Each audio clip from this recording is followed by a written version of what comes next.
Welcome to Profit Boss Radio. I'm your host, Hillary Hendershot, certified financial planner and owner of every money mistake you can imagine. I now run a successful financial planning and wealth coaching firm. I'm here to share with you what I learned turning failure into financial freedom. Profit Boss Radio is all about how women like us are authoring our own lives, rewriting the rule book of money, and running incredible businesses. If you like this show, hit subscribe, share it with a friend, and leave us that 5-star review. Are you ready, Profit Boss? Let's do this.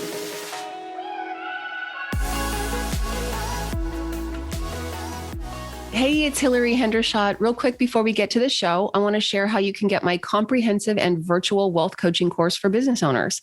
Since I started sharing how I multiplied my wealth from more than $500,000 in debt to accumulating over 8 figures in wealth through neuroplasticity, changing my brain about money, lots of you have been reaching out to find out how you can do that too. So this podcast is loaded with lots of great financial advice from both myself and my guests, but I'll confess, Profit Boss Radio isn't intended to be a comprehensive or done-for-you system. That's why I decided to create the Money Blueprint for business owners.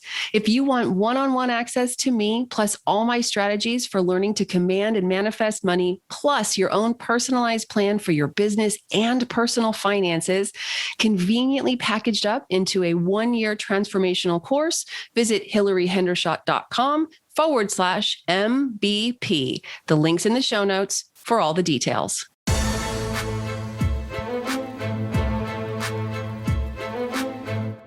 Welcome, Profit Boss. With me today is Rob Phelan. He's a high school math and personal finance teacher by day and an author, curriculum writer, and business guide for kids by night. He's the founder of The Simple Startup, which is an online coaching company for 10 to 18-year-old entrepreneurs. And his most recent children's book, M is for Money, is being published for the first time this week.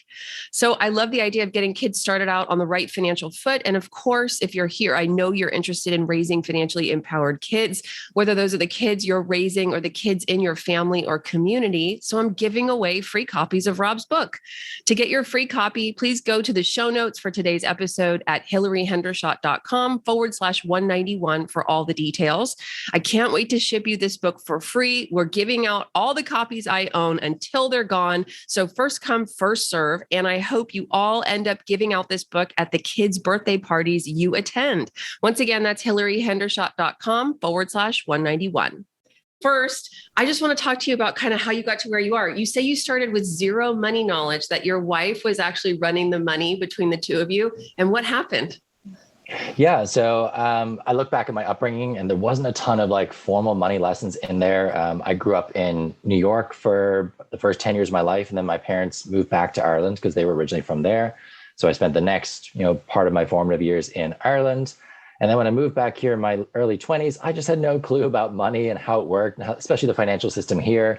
So yeah, very naive. And when I met my wife, thank goodness her dad had given her some great money lessons. And she was the financial person in our relationship starting off. And eventually she communicated to me, like, I don't like the pressure of being the person solely responsible for the finances of our relationship and our household. And she asked me, like, will you go learn about this stuff so we can make decisions together? And that was a big moment for me to start, it was the kick up the butt to really go learn this stuff and kind of stop coasting on her coattails, which definitely had been doing up until that point. I was focusing on other areas like the start of my teaching career. And it was a great incentive to go and actually learn. And since then, I've realized how passionate I am about personal finance and helping other people to learn about money as well. So you're a math teacher, so that goes nicely with learning about money. What was the best resource that you used to learn about money? How did you go about doing that? So totally self-taught. Math is great, I guess, because it's a numbers game. There's not a huge amount of math knowledge that will transfer over. I teach a personal finance class to seniors, and it's technically a math class. And I'll get kids coming in there every year and they're like, I hate math. I sucked at math. My parents were awful at it. And they have all of these negative associations with math. And then they think, okay, I'm going to be bad with money as well because of that. And what we realized very early on is actually, you know what? There's very little math skills that are required to be good with money. There is so much help out there now in terms of calculators. There's different guides that you can find. And frankly, we make most of the stuff we do automatic anyway. So it's not like you have to be on day-to-day basis, like balancing checkbooks and transferring money in different places or calculating your compound interest. It's all done for you. So it's more of a mindset kind of game rather than a numbers game. Yeah. Okay. So you're self-taught, meaning you read books and blogs, Yeah. just kind of everything you could get your hands on. Okay. And now you've published 2 books for kids, raising adolescents and kids about money. Mm-hmm. Why did the Simple Startup come first? So when I think about personal finance, entrepreneurship is actually a big part of personal finance for me, because I think the equation for personal finance has got to be earn more, spend less, and then invest the difference better. And earning more, we think about, okay, how do I get a raise at my job? And that's great, but there's always a ceiling to what you can do in a job. And if you start thinking about multiple streams of income or other ways that you can earn money, or even working for yourself, you raise that ceiling much higher. And that's something that was really exciting for me. There's no limit to how much money you can make, but there is a limit to how much you can cut out of your life. So for my students, I wanted to teach about entrepreneurship, and we do mini company projects. So for 5 weeks, we will start a business. They'll run it. They'll make profit from it, hopefully. And we'll shut it down after about 5 or 6 weeks. And a lot of them will continue doing it in the background because they just like doing it. They like making extra money. And that was the genesis of the Simple Startup. I was creating these worksheets to kind of act as prompts for the kids so that they would think about their idea generation, they're kind of getting everything down on paper. So I don't really buy into business plans, but I love business snapshots. So just a quick brief thing of what your business is going to look like and then start building. And I realized at the end, I've got kind of the makings of a big resource here. It's too big for something like Teachers Pay Teachers. So I was like, this is a book. And at ChooseFi, who I work part-time for in their foundation, they have a publishing branch, and they're like, yeah, absolutely. We'll pick this up. We'll put this out there. So they published the Simple Startup. And that was the start of it. Great. So what are some of your proudest win stories coming out of the Simple Startup? I mean, what are some of the businesses kids ran with that are exciting? So it's not like anyone is starting the next Apple or Microsoft or something like that right now. But like even just 2 weeks ago, my wife got an email from this little girl. She's 9 years old. She was 8 when she did the course. And she's like, hi, Mrs. Phelan. I just want to let you know that the Halloween greeting cards are out this year. I had a great time making them. Would you be interested in buying one? And I was just like so proud of her. Like she went back to her existing customers, told them that like, hey, there's asked for a sale. And I was just like, that for me is such a proud moment that like a little 9-year-old is out there with her greeting card business and she's killing it because she's still doing it. She's getting more and more sales every year and she's chasing customers rather than just kind of waiting for them to pop up. That is awesome. That's more than most entrepreneurs do, actually. You should tell her that. Oh, of course. It's so hard to go and ask for the sale. Like that's one of the hardest parts. And this kid is just like very willing to reach out like once or twice a year and say, hey, I got new greeting cards. You ready to buy again? That's awesome. And greeting cards is a big business. So you mentioned ChooseFi. Your headshot has you wearing a t-shirt that says ChooseFi. So it may be in the episode image. So people might be wondering, tell us about ChooseFi. What is that? What do you do there? Okay, so ChooseFi itself, the company is a podcast that was started by 2 guys in Richmond, Brad and Jonathan. And they wanted to basically generate information for people about financial independence. Is that a term that's very familiar with your listeners? Totally. Okay. We talk about that all the time. Yeah. Awesome. Perfect. So yeah, financial independence. And they wanted to crowdsource all of their information. So they find expert guests, they bring them in. They don't assume that they have any expertise at all, except, that they can ask good questions. Mm-hmm. And they let the public basically share their knowledge and expertise. And it was one of my first introductions to financial independence. And I was really excited by that idea. So I followed the podcast for a couple of years. And then eventually I reached out to them and said, look, I'm going to make this curriculum for my students that's based more on financial independence than just financial literacy. Are you interested in teaming up? And they said yes, which was awesome. So I came on board part-time as a curriculum writer for ChooseFi, and I've been there ever since, helping to spread financial education to teachers and communities, and then just sort of provide high quality content wherever possible. Yeah, that's awesome. And I really love this idea. I mean, it's not an original idea, but it's original to talk about in many rooms.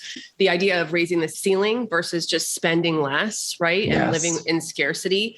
So is ChooseFi closely associated with the financial independence retire early movement, or do they just teach some of the same things? A lot of the same things. So the FIRE movement, financial independence retire early, is kind of the movement.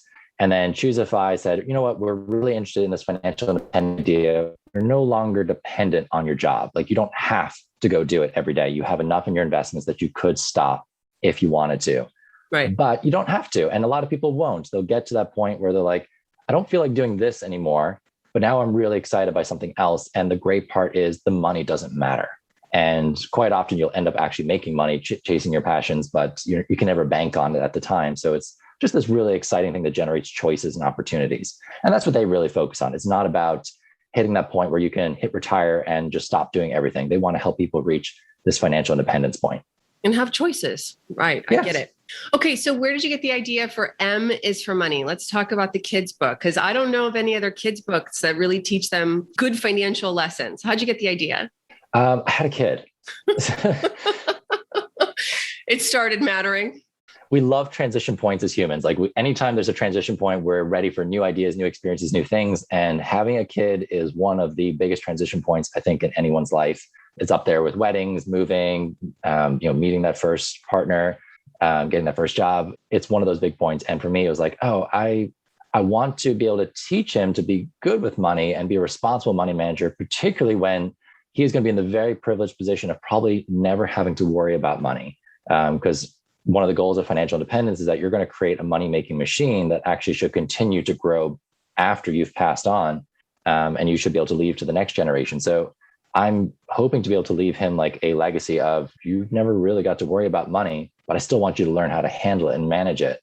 And diving into, well, how do you actually do that? There was some resources out there. There's some great guides for parents, but there wasn't a ton of resources actually aimed at kids. Mm-hmm. And the research shows that by age 3, most kids can understand basic money concepts. So I was like, okay, I want to create something that targets that age group. My son is 2 now. He'll be 3 next summer. And I wanted something that was kind of ready for him when he was going to hit that age, and we could start talking about just money words and what are we doing when we go to work? What does it mean to buy something? How do you save? I mean, all that stuff that we should have learned as kids that a lot of us didn't.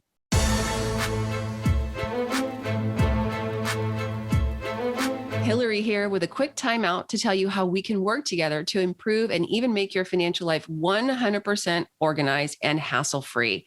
As a listener, you probably know my story. I made every money mistake in the book until I finally figured out the power of learning how to change my brain, including my beliefs about money. This allowed me to multiply my wealth to over 8 figures. And since then, I've created a done-for-you comprehensive course to teach other business owners exactly how I did it. I've also been a wealth and financial advisor to women and couples for more than 20 years now. If you think we may be a great fit to work together, go to hillaryhendershot.com and just start a conversation. We provide fee-only fiduciary advice to our clients, which means our clients never, ever pay commissions, and we do only what's in your best interest, just like it's supposed to be for all financial advisors. If you want to see how my team and I measure up as financial advisors, check out our Yelp reviews at hillaryhendershot.com/Yelp. All right, let's get back to the show.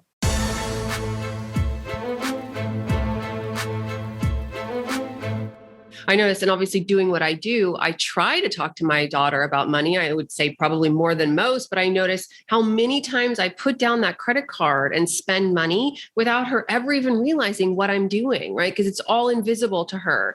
And so if I'm not articulating it, if I'm not saying, look at the dollar amount on this restaurant bill, right? Look how much I tipped. That's my money. I'm changing my money for this meal for you, right? She has no idea. So these things can just go on in the background without them ever being described or internalized by kids. So the book itself, would you describe it as a glossary of terms? So it's an ABC's book. And parents, you've seen ABC's books. I'm sure if you're not a parent, you'll find them somewhere eventually. But each page has like A is for, and then the word is allowance. It has a very kind of layman's term definition of what an allowance is. And then there's a mini story that goes with an illustration that shows an allowance in action.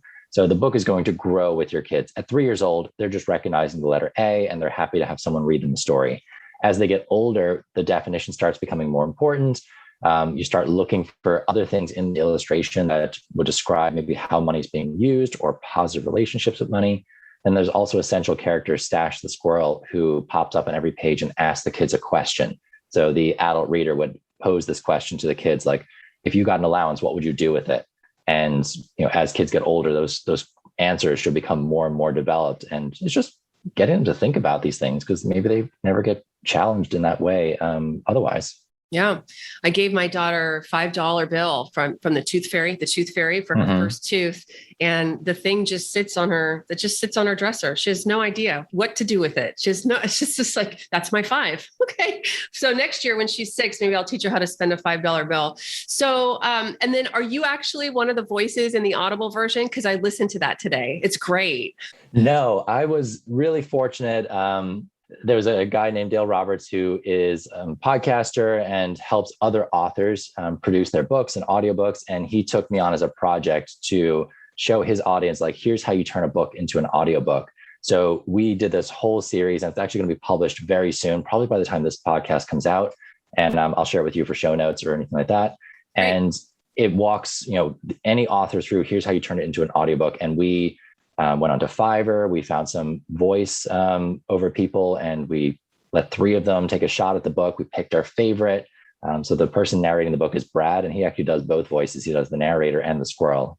So he's like a kid's voice artist. Yeah, because I was sure it was 2 people. Well, that's really great. And if you're listening, you can download the Audible version. It's a fairly low cost, I think it was just $3 today. So what are you most excited about this book? What do you think are the prospects, or what's the thing that's most exciting for you about publishing this book?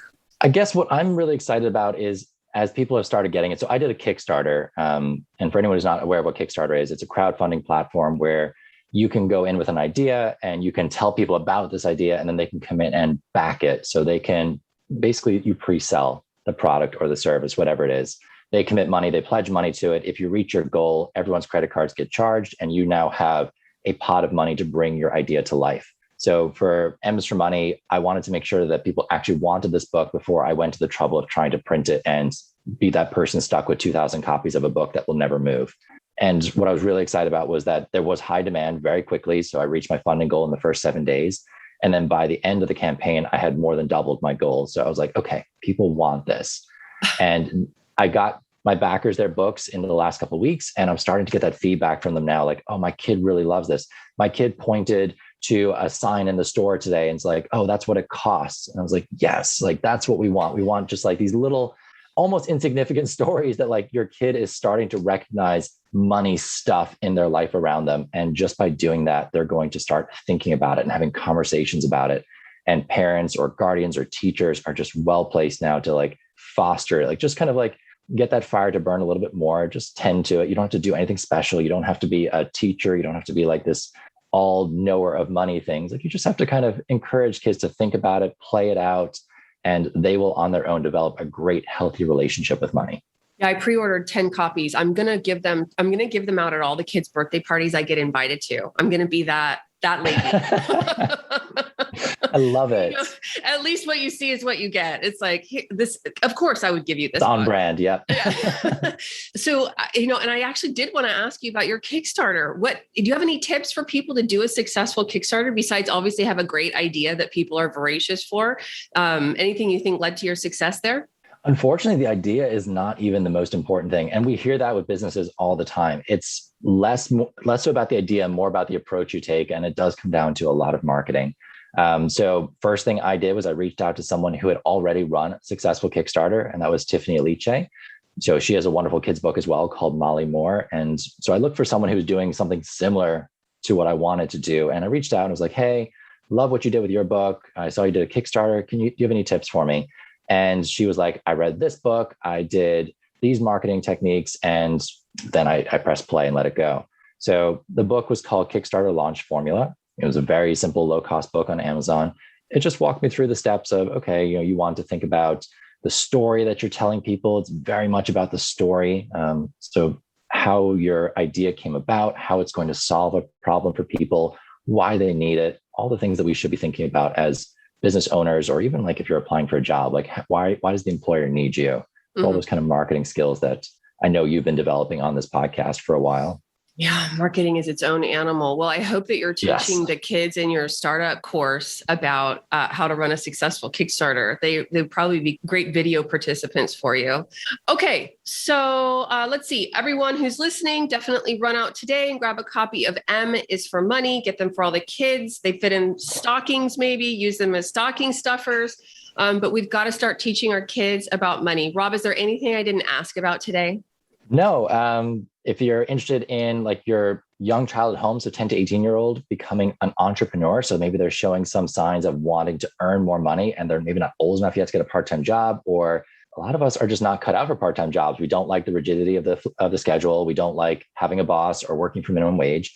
If you're seeing a kid who's showing those sorts of tendencies, I run a course called The Simple Startup, and I just guide young entrepreneurs through the steps and coming up with an idea and then turning it into a business as fast as possible and for as low cost as possible. So just like I did with my book, that was me doing an exercise, and here's how you produce a book for free. So I didn't put any of my own money into it. It's all done through Kickstarter. So I pre-sold everything and then was able to use that money to bring the idea to life. And that's something I'm constantly trying to talk to my kids about, is don't put your own money into it, or very limited amount, and then grow that idea based on what your customers want. Great idea. You can find more information about that at thesimplestartup.com. When we'll link to that in the show notes for today's episode, Profit Boss Radio, episode 191. I hope you're still offering this entrepreneurship course in 5 years. My daughter will be 10 and I'm putting her in it. So thanks for joining us today. All right. Thank you so much, Hillary. I really appreciate being on with you and your guest and your audience. As we wrap things up here for today, I need to review with you the things I have to disclose as a fiduciary financial advisor offering wealth management services through my firm, Hendershot Wealth Management, LLC. You should know that the opinions I express on Profit Boss Radio are my own, and they can change. The content I provide in the show is for general education. It's not intended as specific investment advice, nor do I recommend any specific financial products. Unlike how I roll at home with my husband, I can't guarantee that my statements, opinions, or forecasts are always 100% right. Of course, I wish I could peek into that proverbial crystal ball, but so far, I haven't found it. Past performance is not indicative of future results. I talk a lot about indexes, and I want you to know you can't actually buy an index because, of course, when you take a list of companies and create a product that allows people to invest in those companies, there are fees and expenses involved that reduce returns. Remember, all investing involves risk, which, as you know, means you could lose your money. And I have to tell you that there is no guarantee that any investment plan or strategy will be successful. And that should keep my lawyers happy. Have a great day.